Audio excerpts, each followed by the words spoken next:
dog training, and welcome to another episode of Dog Talk. Today, I'm going to talk about how we deal with aggressive dogs in our Resolve Aggression program. This is a high level overview on how we approach dealing with aggression, and this is not a self help guide for you to embark on this journey on your own.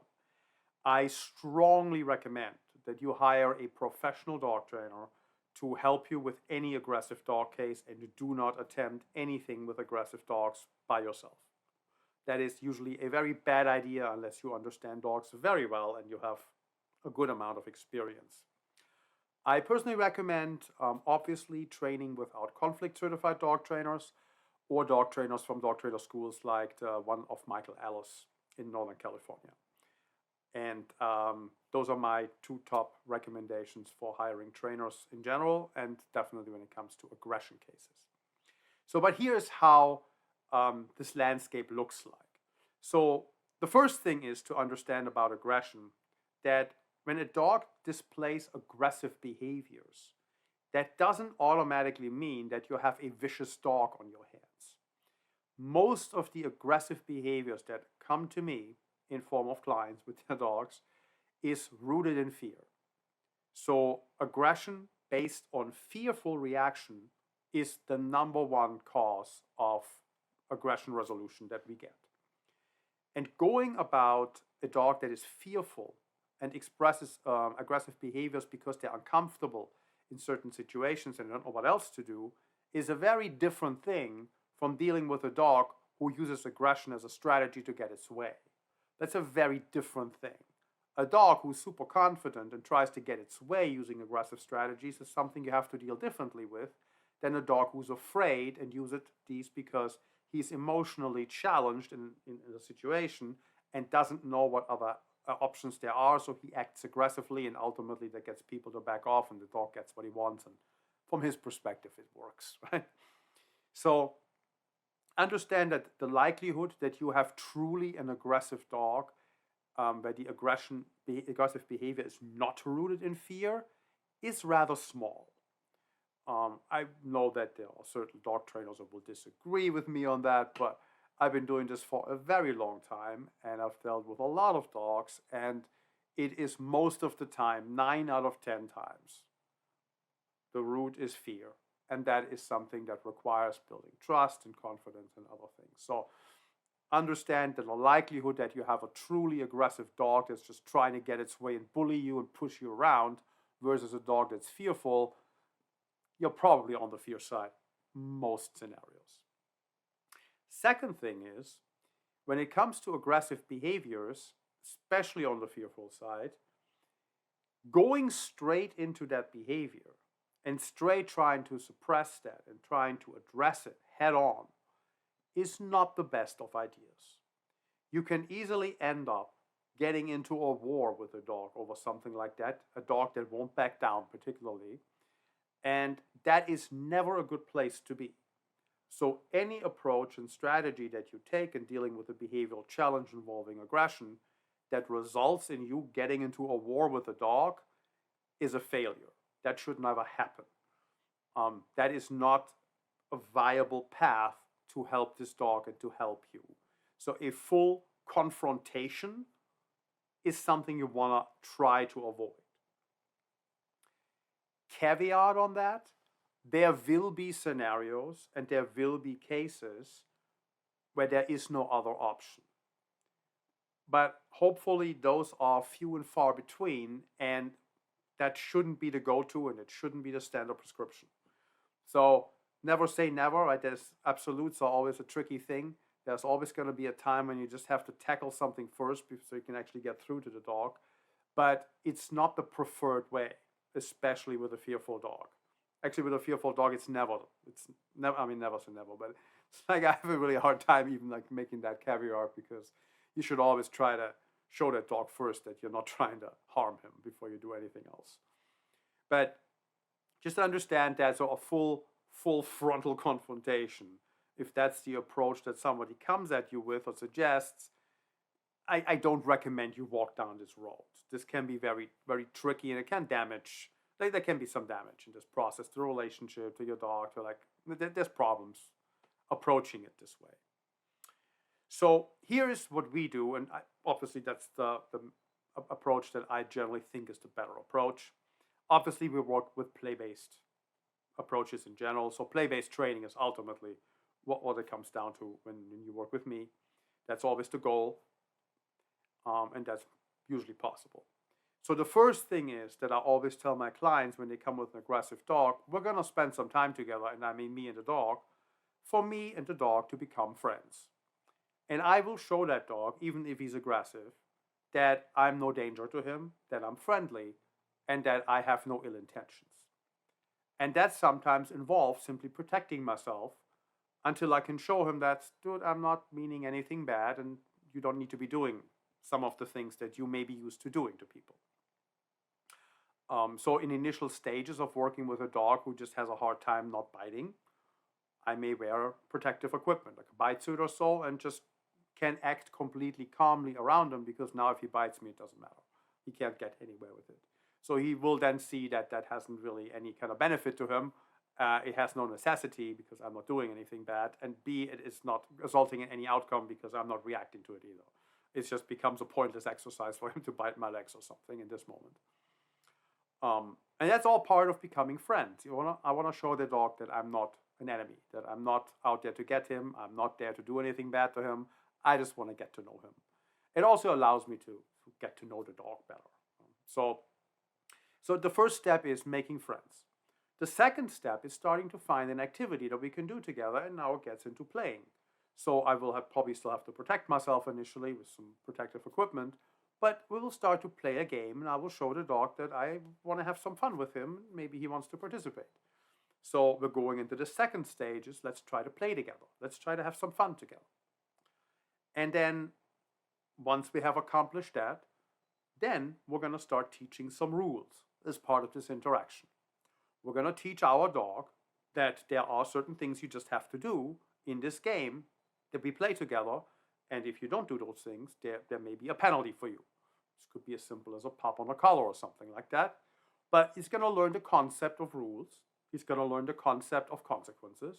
And it all happens inside an activity, a fun activity that at this point we have built up enough so the dog really enjoys it a lot. So it's happening in a completely friendly environment with someone he has learned to appreciate in a non-confrontational manner. And there's just like, nah, dude, there's rules here. You got to follow those. I'm following them. You have to follow them, right? So we'll show him clearly there's rules and everybody has to follow them, including myself. And taking this route, I can introduce all the concepts I need to deal with aggressive behaviors under the scenarios that the dog comes in for more successfully later. So I'm taking the issue completely outside the context of the problem, like going after dogs or going after visitors or people or whatever, and I'm introducing these ideas of rules, consequences, and penalties in a fun game. We do that with our children. So if you, let's say a lot of, well, I'm not sure if it's a lot, but it used to be a very common thing. I know people still generally do this. Let's say you have a troubled child and you want to teach the kid some rules. A very common approach is to enroll him into martial arts or enroll him in some other sports if martial arts is something that you're not comfortable with or the kid has no interest in. But enroll him in some kind of sports activity where you now get to engage in something fun with other people, but you have to learn to behave yourself inside that group of people. Because if you don't, there's going to be foul and it's an out, and you have to go and sit on the bench and get a red card or whatever the rules of the game are you're engaging in. But now we're teaching the kid consequences as part of a fun activity that he has learned to appreciate and wants to participate in. It's the same concept, just applied to a dog. We're building a fun activity, our dog loves doing it, and we're teaching some rules. And then, because dogs are great generalizers, we can then take those rules and apply them to other scenarios. So if we then have to deal with whatever aggressive behavior is ultimately at the cause that the trainer me was called, we can now apply all these understandings to these scenarios. And obviously that's going to change how this is executed somewhat, because it's going to be more intense and there's going to be emotional involvement if it's a fear-based behavior. But hopefully we have more confidence in our dog at this point, or have a more confident dog, not us having confidence. Hopefully we have a more confident dog because we help them get a little more comfortable in general. at the time we apply it to the real world scenarios that the person called us for. And the dog understands exactly what his choices are. He can act like an idiot, and there's going to be a consequence that he has to deal with, or he can not to, and we go back and play. So it becomes all contingent upon its own behavior. The dog is in total control of his own experience.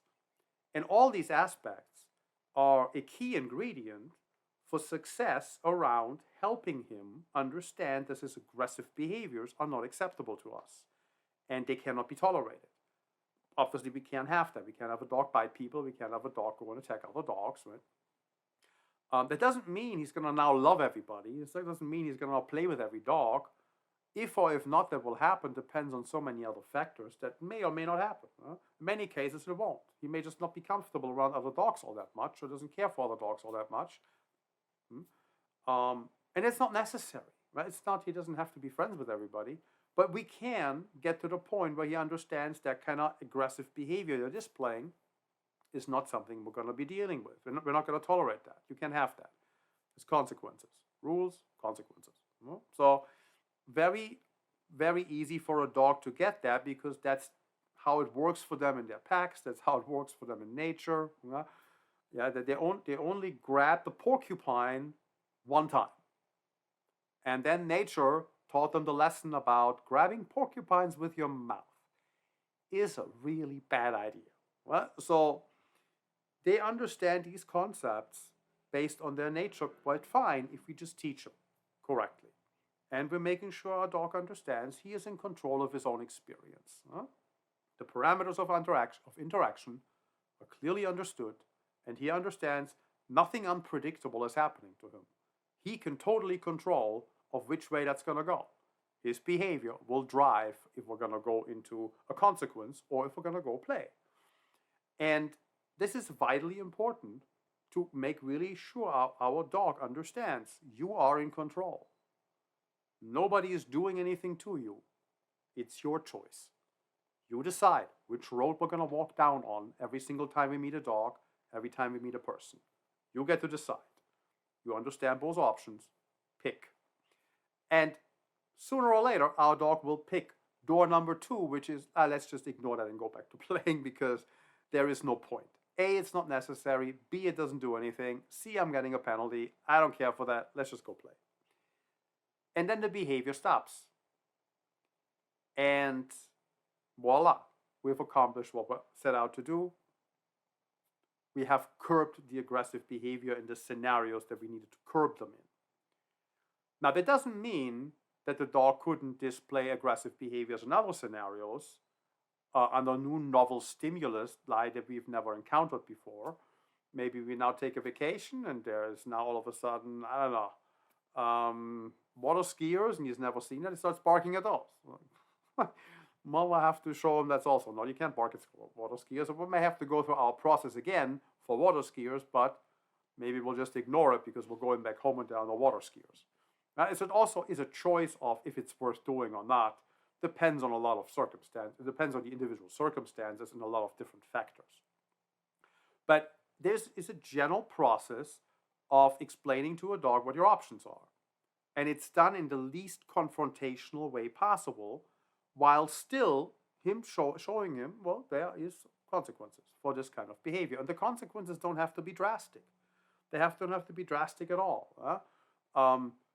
Simple training colors will do the job. It's not that you have to go all overboard and do crazy stuff that you don't want to be doing. None of that. People always tend to imagine the most extreme things because the dog's aggressive, so we have to be aggressive. Or the dog is doing something dangerous, so we have to take extreme measures. No, we have to take clear measures. We have to be very clear in our teaching and show our dog, those are your choices. We don't have to go overboard and do things that we shouldn't be doing, right? This is not a time, we don't want to be hurting dogs. We don't want to be injuring dogs. We don't want to be going overboard and doing all kinds of crazy stuff that you see on YouTube. None of that's necessary. We don't want to go into a war with the dog. We just want to present clear choices. And we want to teach clear lessons and then let the dog decide which path does he want to walk down on today. And at some point, he will have enough of door number 1 and just always go through door number 2. Because door number 1 never works. It's not necessary, doesn't result in anything. No point. Okay, let's just not do that anymore. And that goes back to the general understanding or general desire of every being to have the best possible day. Nobody, including your dog, wakes up in the morning thinking to themselves, well, let me figure out how to have the crappiest day possible today. How can I really mess up my routine? Nobody does that, right? Everybody hopes to get through the day in a decent manner and have a good time, generally speaking. Obviously, we have to go to work and we have to do things we may not want to necessarily do. But generally speaking, we all want to have the best experience possible given the parameters of our lives. And your dog is no different. They want to have the best possible day. They want to have the best possible scenario. And when they realize, well, that's a good choice and that's a bad choice, I'm going to stop doing the bad choice. I'm going to stop grabbing the porcupine, metaphorically speaking, because that's not a good idea. We talked about rattlesnake avoidance training recently. Same idea. We teach the dog, well, approaching rattlesnakes is a really bad idea. Don't do that. And the dog, okay, I got it. Don't go near that scent. That's not a good scent. That scent is something we want to stay away from. Bad scent. And then we stay safe from rattlesnakes. It's the same principle. The process in rattlesnake avoidance training is different than what I'm talking about right now, but it's the same concept of choices. But that's an overall outline how we approach aggression when we deal with them. So making friends, doing something fun together, teaching rules and consequences as part of a fun game. And only then, after we've done all of that, do we apply that to the real world and we keep the conflict to an absolute minimum and never go into a war or a fight with a dog. That is not the goal. Never be the goal. Doesn't mean it couldn't happen if a dog is super intense and just blows up beyond anything you can control at some point. And then you have to deal with it, which is why you shouldn't do it yourself and hire a professional. But it's not the goal. It should never be the goal, and it should not be part of the general process. We just have to like hammer the dog with an e-collar at the highest level, so we have to show him who the boss is. That's a bad idea. So that's not the goal. The goal is, as I outlined. So it's a very cooperative approach to it. It's is fair to the dog because we're not. He's basically the master of his domain. He stays in charge of his decisions and his consequences and his life experience. During this process, it's never thrusted upon him. He decides which way do you want to go. We just present clear choices and clear consequences along the way. And that is a good path to stopping aggression in the realm of how to approach training. So we'll avoid confrontation as much as possible. We can't avoid it completely. Obviously, our dog's reacting in an inappropriate manner and has to be addressed. But we want to keep it to a minimum. We want to keep it as light on the dog and on us, actually. Well, it's not fun to go into battle with the dogs. Not fun at all. I found myself in these situations, unfortunately, a few times, and not situations I want to be in. So I try to avoid them as much as I can. They're not good situations. I never seek out to produce them intentionally.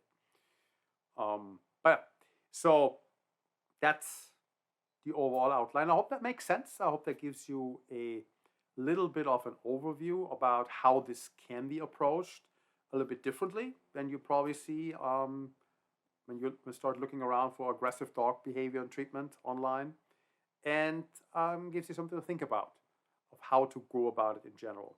And there's tons of other videos in our podcast that go along with some of the concepts.